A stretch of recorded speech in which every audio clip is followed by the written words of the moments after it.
We've got a quorum, so we're good. I call this meeting to order. This is a special school board meeting of the Northfield Public School Board. Today is Tuesday, July 23rd, 2019, and the time is 3:30 p.m. Dr. Hillman, there are no items in the table file. I think you just had I'm sorry. a backup piece of documentation for the presentation today, and then part of the indoor air quality plan, or the indoor air quality plan as well. Okay, yeah, sorry about that. Okay, so board members have that information in front of them. So those will obviously be materials as we handle the agenda item for today. Is there a motion to approve the agenda as presented? Moved by Amy. Is there a second? Second by Jeff. All those in favor say aye. Aye. Opposed? Motion carries. We now have an opportunity for public comment. This is a chance for anyone residing in the Northfield Public School District to address the board. Is there anyone here who wishes to address the board? All right. So, seeing no one come forward, we will move on then with our one item for individual action, which is the long-term facilities maintenance and 10-year plan. And as part of that, Jim Kulseth will also be presenting the indoor air quality management plan as well. So Jim Kulseth, Val's going to actually Val Merster is here to, Director of Finance will begin. You are reviewing the information? Yep, I'm going to talk a little bit about what was in the packet, and then Jim will do a presentation of kind of some before and after pictures of projects that this funding allows for. Oh, excellent. And then so we'll wrap it up with questions. Okay, good. So we have a good framework for presenting the materials. So we'll begin, and then what I'll ask board members once the material that Val and Jim has presented, then we'll ask for a motion. And then we'll allow opportunity for questions and comments. So, all right, Val. So this is the long-term facility maintenance revenue plan. We are required by MDE to do a 10-year plan for this. If you recall, this is probably our 4th or 5th year now. This actual legislation was authored by Kevin Dahl, which we like to point out since he is here in our district. And this funding has been a great addition for the district. It's allowed us to do a lot of projects and really keep things in good shape for the district. So this is typically something we've had on our July agenda that got skipped. So hence the special meeting. So we appreciate you coming together to do that. I've talked with MDE about the process. Essentially, the statute reads that the board has to approve a 10-year plan, which is basically our estimate over the next 10 years of how we anticipate spending the long-term facility maintenance revenue. It is a formula based on our student enrollment, the age of our facilities, and then a per pupil dollar amount that's built in this statute. So one of the sheets in your packet is the revenue estimate. It's the longer one. There's about 4 pages, probably front to back. So 2 pages front and back. It basically just walks through the calculation. It takes into account our alternative facility debt calculation, but on average we get about $1.5 million annually for the long-term facility maintenance. And then the other sheet is the expenditure plan, so you can kind of see by the different codes and buckets that actually MDE requires us to put it in that format of how we anticipate spending it. Some years are more expensive than others, and that's typically a roofing project one year that would have a more significant increase. But that kind of just walks through, again, it's a 10-year plan, and that is fairly variable because what we do 10 years from now could be very different than what we're planning right now. So that's kind of the summary. The board is required to approve it by July 31st. And then we submit the documents to MDE. Part of the revenue is actually levied, and so I'll start that process in August. And then we submit these documents, and that's what MDE compares to make sure that we're getting the right amount of money and that we're spending it according to the plan, if that makes sense. So Again, the big categories that you'll see on there are, physical hazards and roofing and building envelope and all sorts of things like that. Jim and I look at it and have a pretty detailed data sheet that says exactly which building and when and how much we think it's going to cost. That really drives into those numbers. So I will let Jim come up and show you kind of some of the before and afters and ongoing projects that this funding allows. Some of them are capital projects as well, but a lot of them are the long-term. Jim, why don't you help define what we can use LTFM for? I mean, it's... Yep, so LTFM is for basically the combination of health and safety projects and deferred maintenance, the two funding streams that were prior to LTFM. So basically anything that prevents further erosion of the facility. So painting, carpet, new cabinets, tuck pointing, roofs, all the stuff that's really kind of in place and keeping and maintaining it. And then health and safety things, indoor air quality. You might have some off the top of your head. Fire inspections, yeah. Things like that. Any asbestos abatement work. As Val said, envelope items, windows, exterior walls, interior walls, flooring, ceiling. Yep. So essentially the requirement for the long-term facility maintenance, there's a manual basically of all the things you can and can't do. But the essential is that the space is remaining the same. So as long as we're renovating a teaching space and it's going to be a teaching space, again, we can use the long-term facility maintenance funding for that. So Correct. go ahead. All right. Thanks, Val, for that excellent description. And this time of the summer, it's hard to have too many finished photographs. We've got so many projects that are in progress right now, but we've got a selection of some photos here and some action shots. Part of what we're doing to kind of rejuvenate the high school interior a bit this year is we're doing a lot of the hallway brick painting, and here we have one of our painters working, painting those dark colored bricks, painting them white. I invite you to roam the halls and check it out. It's quite a dramatic change. Going along with this, we're doing a lot of locker removal at the high school. Students just don't use lockers like they did back in our day, and so we're able to use those spaces. What we're doing up in H Wing 2 is we're taking some lockers out and we're building some benches in there, providing some flexible space, and we're actually reusing some of the old bleacher boards from the gym, so that'll be kind of a neat thing. We're renumbering the doors. The renumbering of the entire building won't take place until next year in 2020. And at that point, we're going to discontinue the use of the wings, H wing, D wing, things like that. And we're just going with a strict numbering system. But for this year, we will have some new signage in place that's a lot more easier to read. And each door will now be ADA compliant with the door plaque in Braille and the proper location next to the door instead of on the door.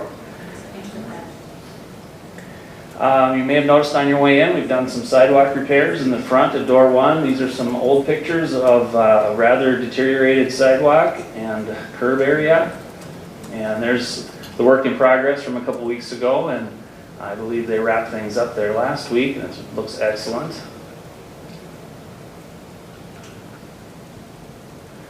Here's our handicap parking area near door 10, 9, and 10 at the high school, and as you can see, that's pretty broken up as well. And the curb cuts really weren't necessary the way they were done. So I don't have a finished picture of that. Here's an in-progress picture, but it's now done. I invite you to look at that at some point in the future. We use the surmountable curbing, which is similar to what you see right by that Bobcat machine there. So it's all one level now, so it's a lot easier to use for anyone using a wheelchair or crutches. And we fixed the handicap ramp at the end. That's the sidewalk at the end of door 10, near door 12 there. So that is on the southwest corner of the building. And here was a spot where we had a lot of roof runoff in this area, and so this is a concrete area now, preventing a lot of erosion in that area. We're going to be moving ahead starting in the next probably 2 to 3 weeks. I just met with a contractor 2 days ago. And here's just an example of some of the brick repairs and tuck pointing you can see that need to be done at the high school building. On that left photo, you can see where the faces of some bricks that have actually fallen off due to age and deterioration. And then it's pretty much the same picture on the right. You see how deeply set in the mortar has become and the brick faces are coming off. So those will be replaced or repaired. And at the middle school, we're doing some parking lot island erosion repairs. Had some issues there with the trees and weeds and things and the rocks. So we've actually taken the rocks out and we're using mulch and plants to fill those in. So as those grow in, it'll be pretty much a zero maintenance for us. And part of some capital dollars, we're replacing some equipment. On the left is a brand new floor scrubber, and on the right is the old one, which if you can tell by the seat, is warranty. There's a few hours on that machine, so it has served its useful life. Working on resurfacing the pool. Right now the pool is empty. You can see the staining, and this is with the water in the pool. But as the years have gone by, it's just what happens when you have a pool. And so it's drained and they will polish that surface, do any repairs to any of those small tiles you see, and refill that, and it'll look like new. The middle school computer lab, here's a before picture. We had a 4-level computer lab which no longer fit the needs of the students. And this is a work in progress. We're taking it down to 2 levels, and it was my apologies to my team. This turned into quite an involved project. As you can see, those are pieces of very thick steel. And so they've done an incredible amount of work up there getting this ready for the middle school for the beginning of school. But it'll be a very nice 2-level lab with some Apple TVs, I understand, and a green screen area for some video production and things like that. We're also replacing some window treatments at the middle school. Some of you might be aware or have seen those silver window blinds that have failed rather early, and they don't look very nice. So we've replaced them with some of a perforated shade type of material. One of the big programs and projects at the middle school, we're updating our obsolete Johnson Controls hardware, and this is just a screenshot of our building controls page. You can see the different various zones of the middle school and all the different air handlers that run those, and if you click on each of those tabs, you get a giant expanded sheet. There's a lot of hardware and software that had reached the end of its life. We can no longer purchase parts for the equipment, and so it was the appropriate time to replace it. There's some cement work at Sibley, part of our SPED play area. That is a wheelchair swing, and for a long time they had trouble getting the kids onto it, so we built a cement pad and then covered that with our rubber pads. It's now a lot easier to use. And the last few slides here are from the construction beginning at Bridgewater. Very exciting. And I know we've got an update on our website page, and I know they've got the footings in now, and here's a picture of that. They've got the foundation walls up, and things are moving along very, very quickly there. So we're right on schedule. We just had our meeting this afternoon, and we're in good shape there. And our indoor air quality plan that goes along with our 10-year plan is unchanged from last year. You can go through that document as you wish, but I went through it with our IEA advisor, and there were no physical changes to any wording or anything this year, so all that was changed was the dates. So. Excellent. So, as Matt likes to say, what's next? So as part of this process, I had a couple conversations with MDE about what the statute requires. The forms in your packet are the actual ones MDE requires, but the statute only requires the board to approve a 10-year plan. So as part of the budget process, since we do that in February and March, we're actually just going to add the 10-year plan as part of that process moving forward, and then just basically transfer that information to the forms that MDE requires. So it'll look a little different beginning next year, but hopefully we'll avoid an extra meeting. So. And I think it's just important to note that it was typical in the early days of long-term facilities maintenance as the processes were being created. We were being advised that we needed to wait until the new forms were printed, to bring the plan, to the board, which of course doesn't make sense because you already got a number of the projects moving at that point because we only have how many days between the end of school and the beginning of school? I don't count. Yeah, well, it's only, it's Not many. So I think what has happened is there was initial communication that you got to approve this actual form. But again, what we believe is that what we know is that the statute says the board just has to approve. None of what you saw today is a shock to you. You've seen almost all of this before. So it is really pro forma, and we do apologize for having to bring you back in for a special meeting. We just want to make sure that we approve the plan appropriately in terms of the department timeline. Also, a great update on all the things that are going on. A mix of all three things, some bond stuff, some capital stuff, and some LTFM stuff. So as Val said, we like to hardwire things so that we know and we're just going to hardwire this as part of the budget process that is a very tried and true process. Okay, excellent. So again, this is an item for individual action. So prior to questions or comments, is there a motion to approve the long-term facilities maintenance revenue and 10-year plan as presented? Moved by Noel. Is there a second? Second by Ellen. Okay, questions, comments for either Val or Jim? Yes, Amy. I have a question and a comment. Okay. The first is, I want to know exactly what we're approving. Are we approving this? So this is considered the plan? That is, yes. Okay. And the indoor air quality report that you have is part of it as well. Okay. Yeah, there were no changes to the indoor air quality, so it's the exact same as it was last year, but the 10-year plan has updated numbers, basically. It's Okay. in the same format that you've seen before. Yep, same format.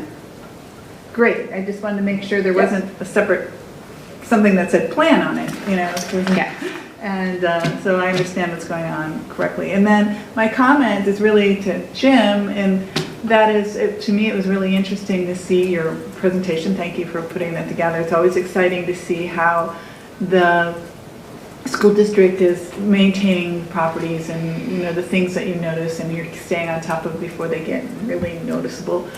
But what struck me is, in my mind, the middle school is still the new school. And I was thinking it's really been 15 years and it's not a new school anymore with 1,000 students there a year, and a lot of heavy usage for it and a lot of community events happen there and a lot of maintenance needs to happen. So thank you for staying on top of that, and just interesting to see what 15 years can do to a school. It goes by quickly, and kudos to my maintenance crew and our electrician and our maintenance staff. They've done an excellent job of pointing out things that are failing, and they do a great job of making me look very good. And but I'll always pass that back to them because they're the true people that do the work. Well, thank them from me and I assume the Absolutely, rest of the I will. board.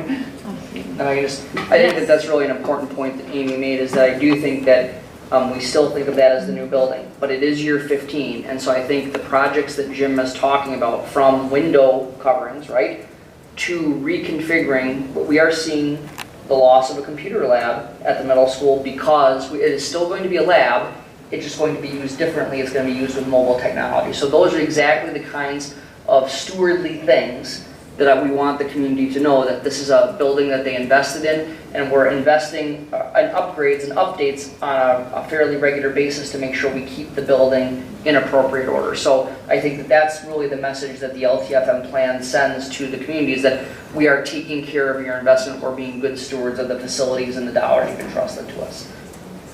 Excellent. Ellen?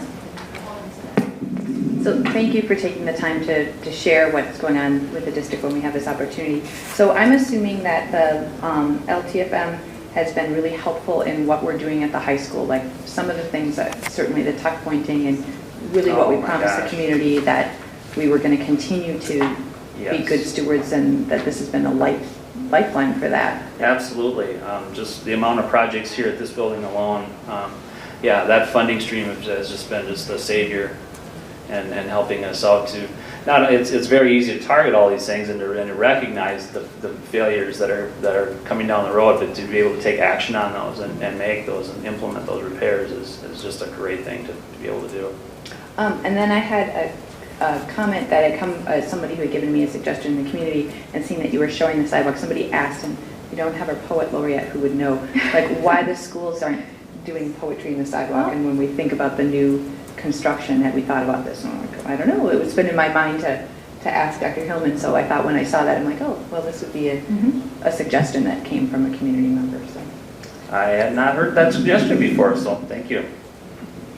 Yeah, and I think that the sidewalk poetry is a grant that the city has gotten, so they've been using city sidewalks to do that. But I think it's a great suggestion. There's I now am imagining the school song stamped into the concrete at some point out front. So that's something we certainly can look at as a relatively low cost way to showcase student work every so often. So we'll talk with that local committee and see if, as they move forward, it would be possible to do any of them on the school site. Maybe I just don't know the answer to what the parameters of the grant are. But Bonnie Jean Flom has been in charge of that for many years, and we know her. She's got a vested interest in us too. So, Excellent. Other questions, comments? I had a question. I liked on the formula here, or on the recap where it shows how the revenue is generated in terms of the formula. So I know that the one aspect of the formula is the building age, and we talked about that in terms of what the new, because it's an average building age, so we talked about what the new Greenville Park will do. I mean, certainly we have the back end of that helping us with the high school, but I recall that we didn't feel like that was going to be a major issue, but it certainly maybe changes the formula a bit just because our average age might be. Yep, it'll drop it a couple years, and basically once you get to 35 years as your average age, you get 100%. Otherwise, it's just prorated based, 33 out of 35, whatever that comes out to. I've run the numbers, or I ran the numbers a while ago when we were initially talking about this, and it wasn't significant. I think it's going to be less than a 5-year difference. And actually, we have to add the new shop property to that listing, which will also kind of help balance that out as well. So. Okay, all right, good to know. I didn't think about that. Okay, excellent. So any other questions, comments? Okay, great questions and comments. We have a motion and a second. All those in favor say aye. Aye. Opposed? Motion carries. Okay, so that concludes the business of our special meeting. So is there a motion to adjourn?